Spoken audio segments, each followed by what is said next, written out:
कोई भी कर्म क्यों नहीं किया जाए, सोच समझ के करो। बिना सोचे बिना समझे काम कर लिया और आगे चल के क्या होगा? वही राजा को अभिशाप मिला, बहुत पछताया। लौट गए राजधानी। हस्तिनापुर के राजा थे, जो राजा परीक्षित ब्राह्मण भक्त थे, श्रीहरि के आश्रय थे।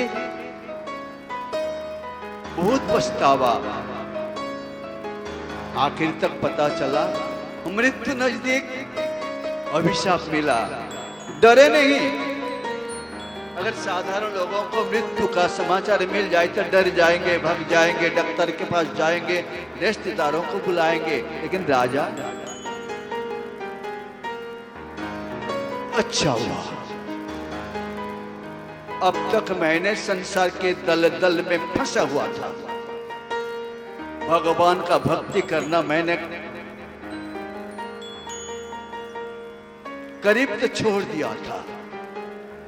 अब मुझे चेतना पहुंचा तो डरो मत, करो। उन्हें डरे नहीं, चले आए मां गंगा जी के किनारा।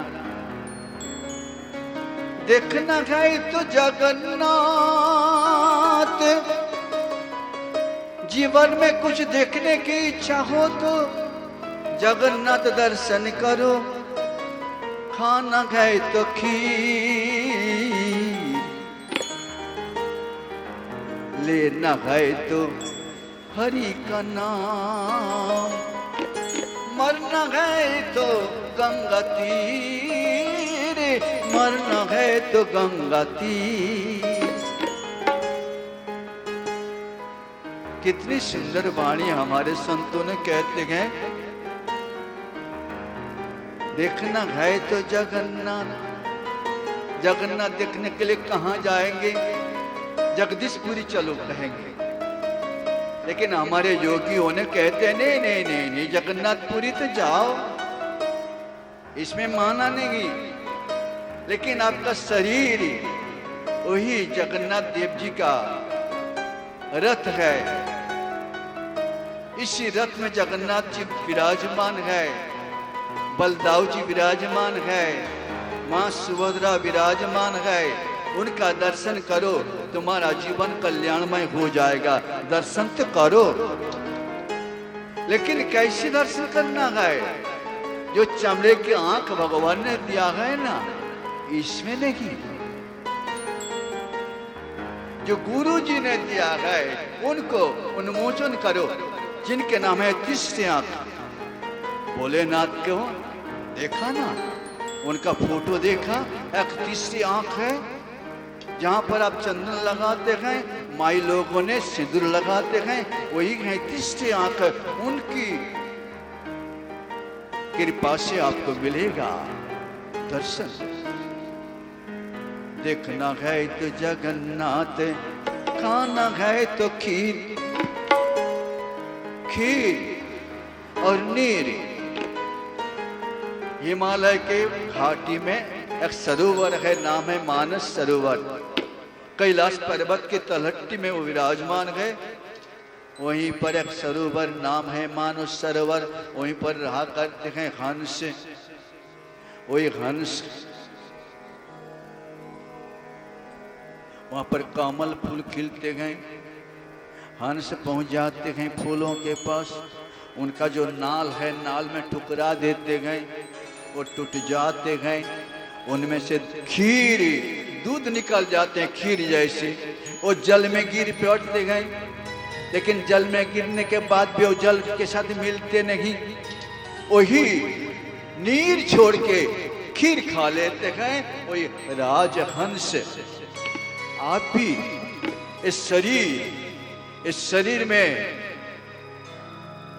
शरीर एक सरोवर जैसे है। शरीर सरोवर में हंस, प्राण हंस जा रहा है, आ रहा है। हंस, नीर को छोड़ दो। इस सरोवर शरीर है, नीर और खीर है परमात्मा, उनको ले लो। वही परमात्मा का सेवा, परमात्मा का स्मरण, मनन, निधि ध्यासन आप करेंगे तो आपके हृदय में ही जगन्नाथ देव दर्शन हो जाएंगे। कहीं जाने का जरूरत नहीं है, घर बैठे आपका मन एक तीर्थ है। इससे बढ़कर बड़ा तीर्थ कहीं भी नहीं है। आपका मन एक तीर्थ है। श्री गीता जी में भगवान जी का कहना है, इंद्रियाणंग मनश्चास्मि, आपका शरीर बना हुआ है। अजब रचा है भगवान, अजब रचा है भगवान, अजब रचा है भगवान।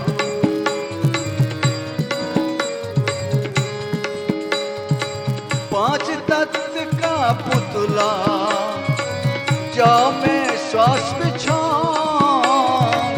पांच तत्व का पुतला, जामे श्वास बिछान। अजब रचा है भगवान, अजब रचा है भगवान, अजब रचा है भगवान। कैसी विचित्र बनवाए सृष्टिकर्ता परमात्मा ने। पांच तत्व से बना हुआ है। एक ही जगह में जल भी है, मिट्टी भी है, हवा भी है, अग्नि भी है, आकाश भी है। सारे उसी कांटरी में बांध दिया, एक जगह में रख दिया। कैसी कारीगरी से बनाया। और वो समझ में आ जाए, वही वेद वेत्ता हो जाते हैं। जो जानने के योग्य हैं वही परमात्मा को जानते हैं। मैं कौन हूँ? ओयम कोष्ठम भूतो आयात, ओ मैं जननी, ओ मैं तात। ओयम कोष्ठम भूतो आयात, ओ मैं जननी, ओ मैं तात। मैं कौन हूँ? कहां से आया हूं? मेरे माता जी कौन हैं? मेरे पिताजी कौन हैं? इति परिभावय सर्वम सारम, विषम तक्त्वा सपन विकारम। ये सपना है जिसके उलझन में अब फंसे हैं, जिसमें से निकलने का आपका इच्छा है ही नहीं, और होता है तो निकल नहीं सकते। इति परिभावय सर्वम सारम। इस प्रकार समझ लो ये असार संसार है। विश्वम तक्ता सपन विकारम। जैसे रात को आपने सपना देखा,